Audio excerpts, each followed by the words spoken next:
Hi friends, இன்றைக்கி நம்ம என்ன பார்க்க போகிறோம்னா சுவையான மீன் குழம்பு. வாங்க வீடியோக்குள்ளே போகலாம்.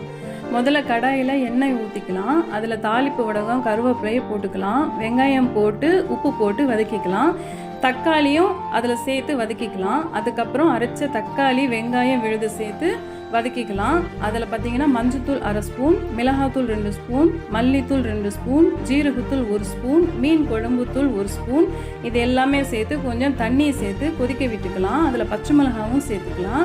அதுக்கப்புறம் பார்த்தீங்கன்னா புளி கரைசலை ஊற்றி கொதிக்க விட்டுக்கலாம். கொஞ்சம் நேரம் கழித்து தேங்காய் பால் சேர்த்து கொதிக்க விட்டுக்கலாம். தேவையான உப்பும் சேர்த்துக்கலாம்.